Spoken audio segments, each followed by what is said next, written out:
this first piece I'm going to do, I'm going to give some background noise of birds. They sound nothing like penguins, but I'm going to give you bird noises anyway for this first piece.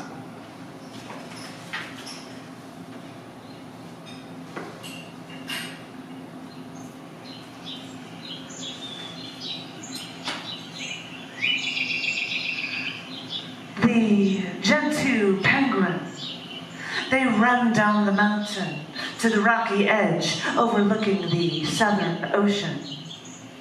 They get into a single file line at the edge. One jumps in, then another, then another, then a dozen more. The last penguin gets in line at that edge after all the other penguins jumped into the Southern Ocean. The last penguin steps back and forth on his feet in place, turns around, looks at the mountain, turns back toward the water, rocks once, steps in place twice, looks back to the mountain, then turns to the salt water and just dives in.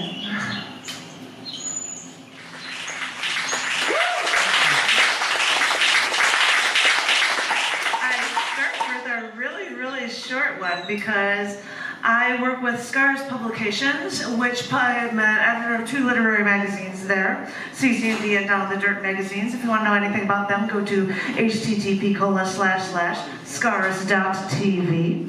And I'm sharing that with you because Scarra Publications just released a slew of books of mine, and a few of them are about Antarctica. The first one that you're seeing in my hand is Antarctica Wildlife. It's got lots and lots of pictures of penguins and a few other animals as well. Another one is Antarctica, Earth's Final Frontier. It's amazing scenery that will never be seen again because of the changing landscape always for the seasons.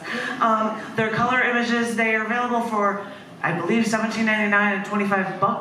But if you want to, because they're available through Amazon, you can bug me for them and you can take my copy and you don't have to pay shipping and handling. However, there are also a slew of other books that have been released from Scarra Publications.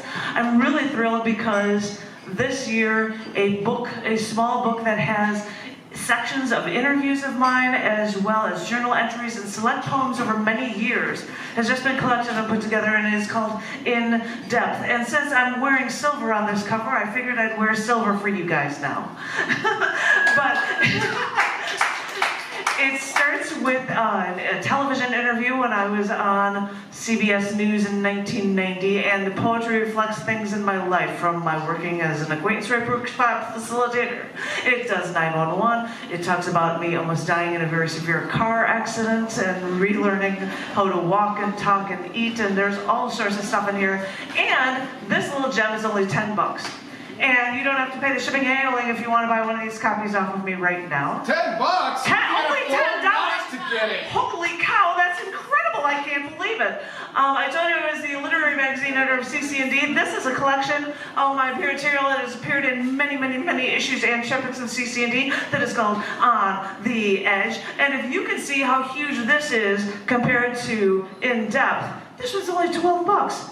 What? I can't believe it, that's insane. So if you would like to see a bunch of poetry from me, you can get this from this collection as well. I'm tossing it over here because I've just got so many books. There are also 2 collection books of performance art shows, because as you can kind of infer from me, I do a lot of performance art stuff. In a chapter 18, 28, 38, 48 series, I've got volumes 1 and 2 of chapter 48, volume 1, which has just about the coolest shot of Chicago I've ever seen on the front cover. It's got a bunch of stuff from a number of years, and just because I've got so many books, there's volume 2 as well, which has a shot of Chicago from the skies, because not only does it show things from Chicago shows, but also from a few shows now that I've moved to Austin, Texas. So there's a lot of material in all of this stuff, and a lot of the stuff I'm going to share with you in this show, a lot of it is from this book, which, as I said, is only $12. Get a load of that. And there are a few copies here if anybody wants to grab them. You could buy these things from Amazon, but you'd have to pay shipping and handling. You could have it in your hand right at this very moment. So anyway, now I'm going to start just reading poems for you from another show of mine that of course appears in this book. This is called Jumping, Flying. When I took over the controls, I feared the airplane would fight me back and gravity would take me to a tumble. But the skies were sunny, the air was clear, and once my hands took over the job of piloting that plane, this behemoth seemed to purr like a kitten. And it was like I was 6 years old again, riding a bike, because you never forget the feeling of holding on to that handlebar, giving yourself the power to take you wherever you want to go. Like a conductor, I directed that plane above the clouds, seeing the winding streets no wider than strands of hair. I'm looking at this, I wonder if I could see the Everglades. And you may ask, why even do this? Well, because I can. Because if I choose to, I can take flight like a bird and touch the sky. But once, I sat in an airplane that had no door. And I looked at the altimeter that was attached to my harness and saw this craft rising over 17,000 feet. Just about 500 feet to go, I think, and my stomach starts to feel queasy. But others are there to even help me out, and some are even there to actually record it. But before I was told I was going to, if I was told to prove that I was actually enjoying jumping out of an airplane, what I was supposed to do is do jazz hands. So, okay, I jumped, I fell, I couldn't breathe, but I didn't forget to do jazz hands, even though falling at 120 miles per hour doing jazz hands looks more like doing experimental dance or convulsions. I pull the ripcord, I see the Rockies from above, and I get a free beer at the Left-Handed Ale Brewery for making this jump. But even the cameraman asked me after I was done, what on earth were you doing? And really, if you think about it, what on earth was I doing? Why do I do this? Because I can. Because with every leap I take, I'll always land on my feet and keep looking up toward the sky. Thank you.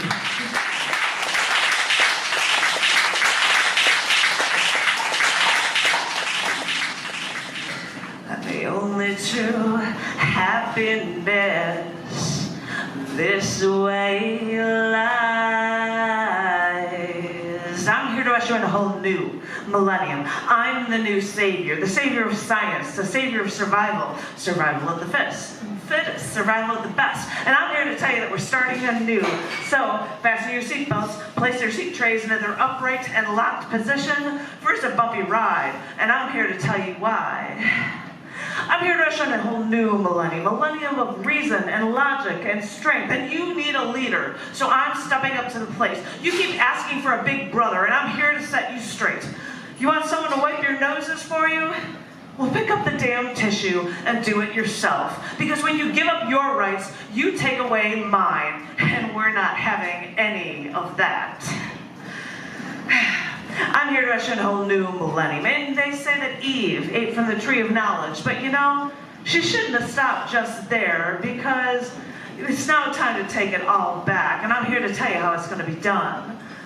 Stop asking for things and start working for things. You're looking for peace in all the wrong places. You're asking your leaders to save you from yourselves.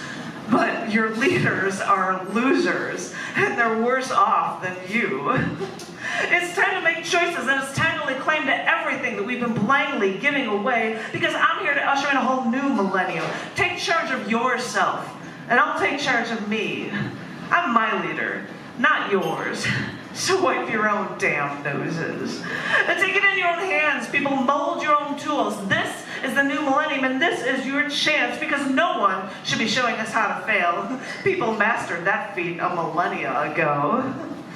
I'm here to usher in a whole new millennium, and I'm waiting for you to usher in yours.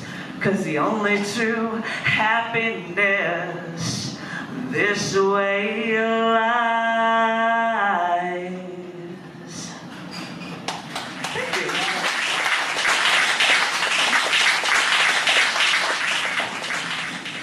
A poet walks into a coffee shop, sees a rabbi, a father, and an imam. And the poet thinks, I should write a poem about this. And I released a chapbook originally for what I was going to share with you guys, and it is online at scars.tv as well. And I am swapping out the next poem in that chapbook for a new poem that I wanted to share with you instead. A lot of these poems, as I said, were in Chapter 48, Volume 2. Only $12. But this one is a new poem, and because I had done, somebody said they didn't like the concept of memes, but I had come up with books that have been recently released, because if you can be attracted to somebody's pheromones, you might be attracted to their memes or ideas. So I've got Pharaoh Memes books that have been recently released. And in that Pharaoh Memes series, the next book in the series would be of haiku, Twitterverse, and poetry. This is the mock cover of it. It's not even out yet. But this is a new poem that would be in that book, and it's called For Far Too Many Years.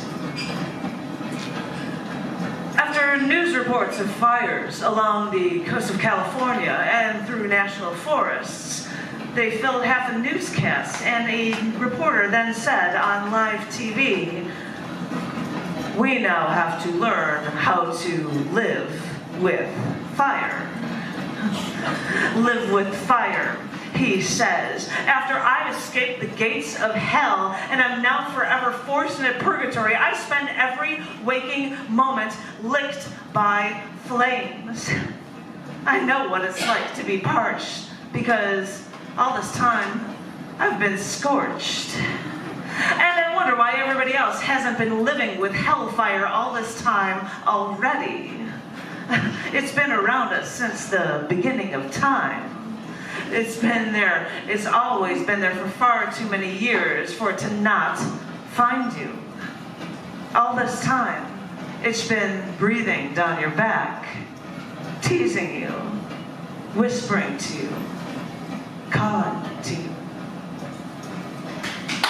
Thank you.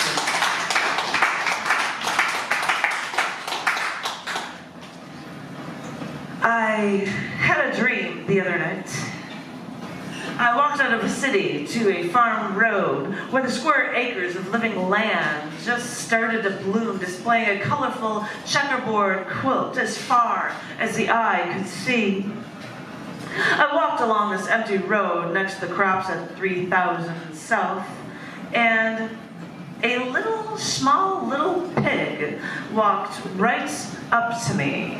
And now, this wasn't just a little pig like a farm pig. It looked like this 10-inch pot-belly pig. And he walked right up to me and he said, "Thank you. Thank you for not using cosmetics tested on animals. I know you humans are pretty smart. You've got to be able to figure out a way to make yourselves pretty without killing me." And I said, "I think the companies don't worry about the animals unless the chemicals are toxic, which means it's toxic for humans."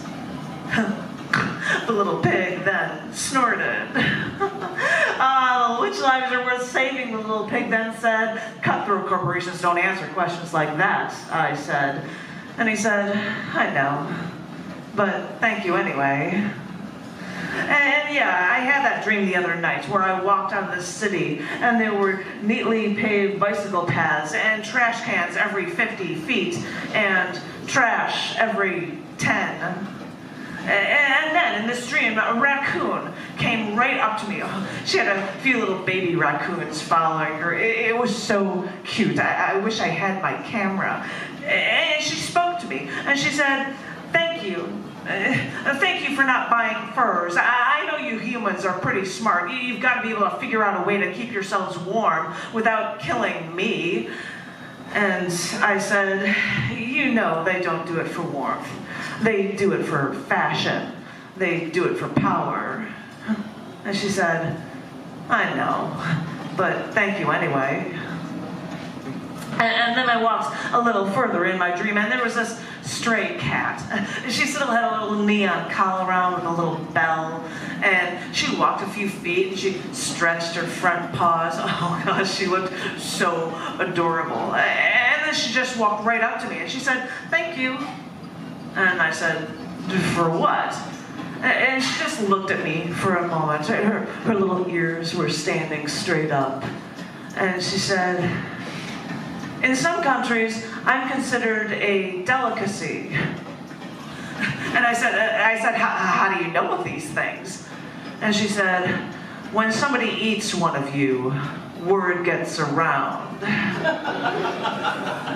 And then she just looked at me for a second, and she said, "And in some countries, the cow is sacred. Wouldn't they love to see how you humans prepare them for slaughter, how you hang them upside down and slit their throats so their still beating hearts will drain out all the blood for you?" She said, "Isn't it funny how arbitrary your decision to eat meat is?" And I said, don't put me in that category. I don't eat meat." And she said, "I know. I know I don't do much. I don't do enough, but I'll take what I can get. When I have these bad dreams of our country going down the tubes, and all I can dream about is this reality of my hands being tied behind my back, and there's nothing I can do. And after every night, I wake up in a sweat. So, now that Britain's leaving the EU, so tell me, Prime Minister David Cameron. So tell me, Jeb, Bush. So tell me, Ted, Cuban, Canadian Cruz. So tell me, Entertainer-in-Chief, Donald Trump. So tell me, crooked Hillary Clinton. So tell me, Barack Hussein Obama. If you woke up from these dreams, if you lived these dreams and thought the way I did, would you wake up in a sweat too? You know my motives aren't selfless. I know these things are worthwhile in my life. I like to find a cure to these man-made diseases before I die of them. And I mean, I'm not just a vegetarian because I think it's wrong to kill an animal unless I have to. I also know that the excess protein pulls the calcium away from my bones and gives me osteoporosis. And I know that we could be feeding 17 times more people with the same resources used for meat production. You know, I know you're looking at me and calling me an extremist, but I'm sitting here looking around me, looking at all the destruction caused by family values, and thinking that the right, moral, non-violent decisions are also those extreme ones. Everything is linked here. We destroy our animals, we destroy our plants, we destroy our earth, we're destroying our air. We wreak havoc on the soil, on the atmosphere. We dump our waste into our lakes. We pump aerosol cans and exhaust pipes. And you tell me that I'm extreme. And I'm beginning to think that we just keep doing it because we don't know how to stop. And we keep this all inside, and we feel this pain deep inside of all that we killed, and we try to control it by popping a chemical-filled painkiller. And we live through the guilt by taking caffeine, nicotine, morphine, or we keep ourselves thin with saccharin, or we keep ourselves sane with our alcohol poisoning. So we'll do anything to ourselves because we want to believe that we are always the ones in power. But in the wild, you have no power over anyone else. Now that we're civilized, we create our own wild. Maybe when we have all this power, the only choice we have is to destroy ourselves. And so we do.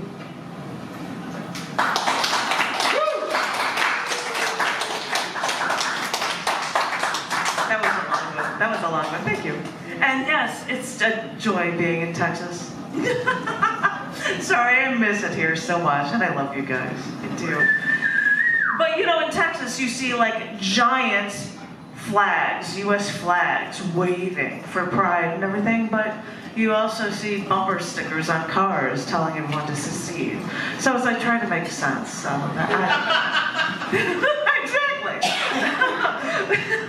This next poem I'd like to share with you, I was at an open mic, and a poet there was passing out cards to people. This is the card that I got. It was blank, and he said, write a poem about this card. And I'm showing it to you because I wrote a poem on the spot. It's really tiny, so I can fingerprint here. And it is called Quieted Soul. It is also, why I should keep saying it, is in chapter 48, volume 2. As I said, only $12. These are such a bargain. So anyway, this is Quieted Soul. Drop you in a strange house, in a strange land. Have a seat, they say. Relax, enjoy. But you feel so tense. And you don't know which way to turn. And that house is hollow because only your soul will make it a home. So the sun beats down and you're at a loss, not knowing what to do.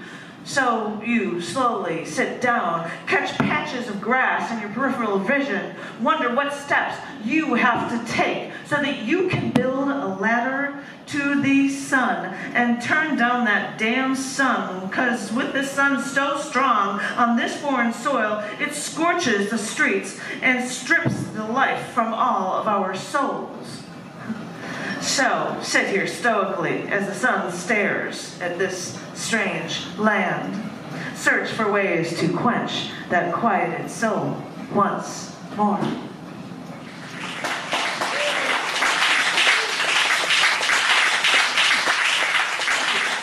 Thank you. This next poem, as I said, is in chapter 48, volume 2. It's also in the first book I ever wrote, and I don't have a copy of that, so you'll just have to get this new book. This poem is called The Page.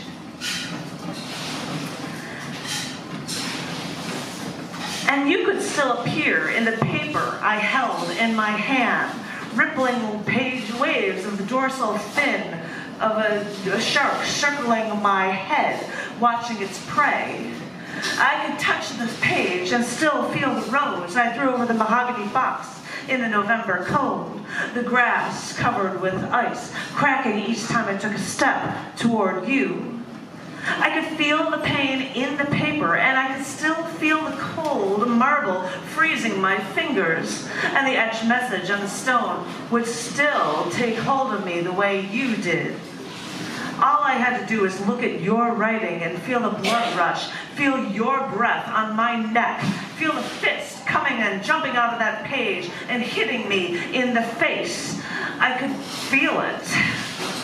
I could feel 1,000 wars fought and won on your page, in your words. I could feel your hot breath pushing up against my neck. I could feel your hands taking my shoulders, throwing me back in my chair. I would look at your paper and see out the window the masses rising, rioting in the streets. I could feel the tide rising from your thoughts. What do you possess? What have you gone through to give you such a gift? I look at the page and I begin to feel your hand from under the page, from in the desk, razor in hand, shoving up through the fiber, slicing at the air, trying desperately to get to me. And I get up from my chair, walk over to the bathroom, almost like memorization. I feel nothing but the drive you felt. In the mirror, there are cuts on my face.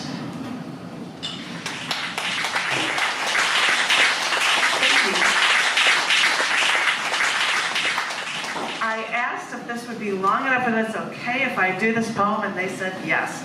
I would like to share with you this poem. It's in, of course, that book that I keep showing off to you. And it was also in the last feature I ever had at Let Them Eat Chocolate. Whether that matters to you. This is called Other Souls. Other souls litter history books. I wish I was Joan of Arc, carrying her banner in battle, giving divinely inspired advice to the men under her command. And I wish I was burned at the stake for my beliefs. As the flames rose through her Roman nose, I wonder if she ever knew of her ultimate power. I wish I was on the Titanic. Oh wow, that sounds so like me. Like to be the rich elite, to be on the first cruise across the ocean. But I wish I'd gone down with them. I don't care which passenger I am. The point is that people will study this disaster that I was in for centuries. Books will be written. Movies will be box office hits, all from me being in the wrong place at the wrong time. I wish I were my ancestors. Marie, Ashi, Petronilla, Johanna. I wish I was in the resistance like them to save Jews from the SS in World War II. I never lived through their struggles, but I'd gladly take their place to fight for something, even if it meant being killed by the Nazis. For what? For trying to save lives. I wish I was on flight 175. It's just another one of my trips across the country. I'm getting used to airplanes. It's actually quite a nice morning. Come 2001, come all the damage I have seen so far in my life, maybe this would be a good way to go. I haven't seen the World Trade Center since 1995. Wow, what a view this flight is giving me.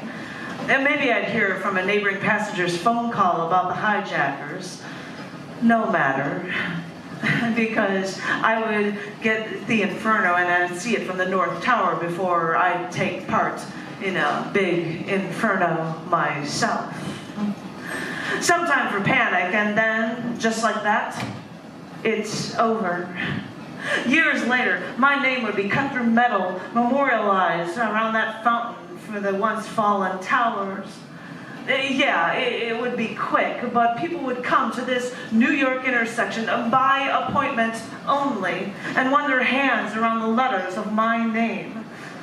After all this pain, they wouldn't forget.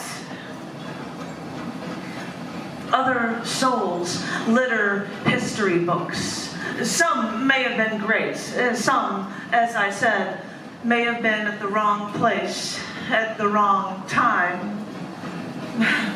But after I've been attacked, after I've been almost killed,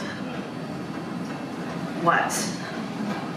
I've pieced myself back together again. I've screamed my stories from rooftops. I've etched my words into stone, and no one hears me. And if they do, no one will remember.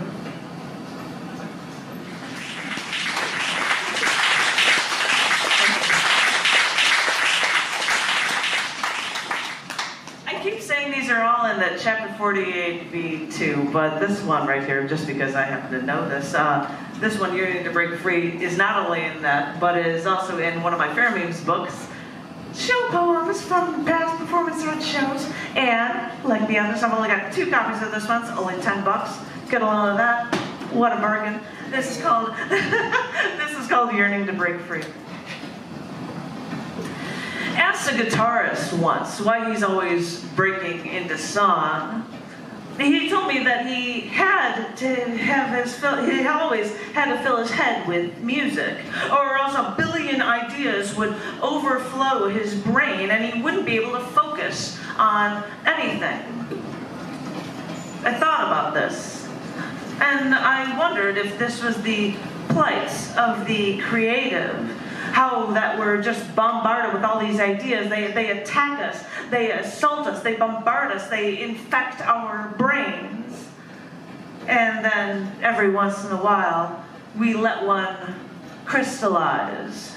We give our scattered minutiae a form, and you call it a work of art. But you don't understand. If I let it all out, my brain would explode. I suppose these are the trials of the creative, with all these ideas scratching at our brains, yearning to break free, and us creative types, we're left to pick up the pieces from what is deep within us and decide what is worth sharing with the rest of the world. You call it an art. I call it what keeps me sane.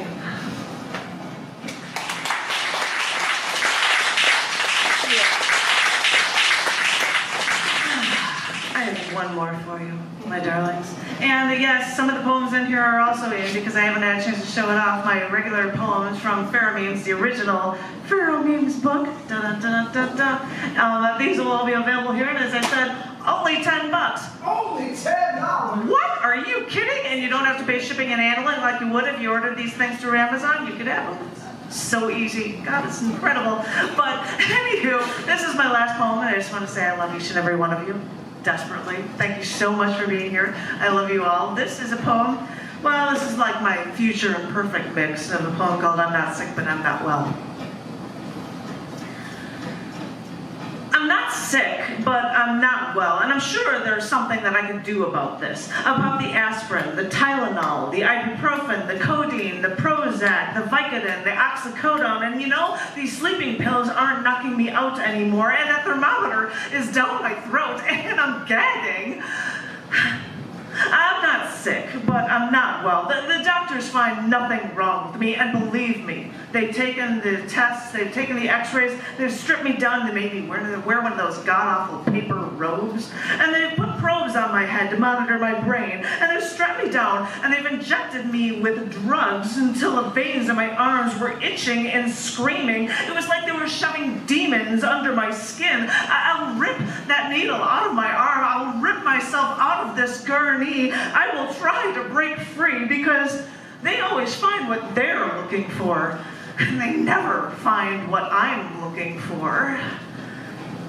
I'm not sick, but I'm not well, and I can't help but think that everything I'm doing to make things better might only be making things worse. So I don't want to listen to what you have to say anymore, and I want this IV out of my arm, and I want this oxygen tube out of my nose, and I want to be free from your straitjackets, and I want you to get that scalpel away from me, because I want everything I've got. I'm not sick, but I'm not well, and they want me if they can keep me in line, and they can give me antidepressant medication so they can deplete my soul altogether, and they want me if they can scan my brain, check my records so they can see that there's some sort of need to correct me, and they want me if they can cut me open and take out my insides and suck out the fat and suck out the life and make me generic and make me dependent and make me unreal and make me not whole, and the thing is, I just walk this line with all of you doctors, and I want all of my parts back, and I want to be healthy. No, I'm not sick. Maybe I'm not well, but you're only making me worse. I don't have the answers, but neither do you. So instead of tearing me apart and dissecting me and studying the bones, let me just stay together for a while until I figure it all out. Thank you.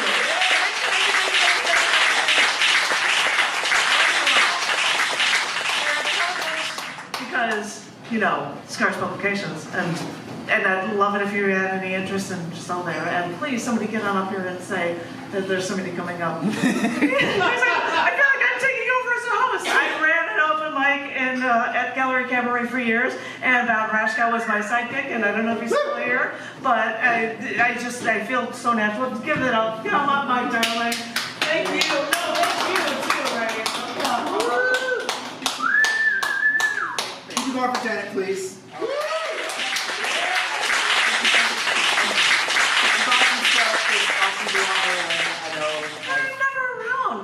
Save this stuff because I'm not going to be here. Yeah, there you go. I've driven it, I've flown it, I've taken the train.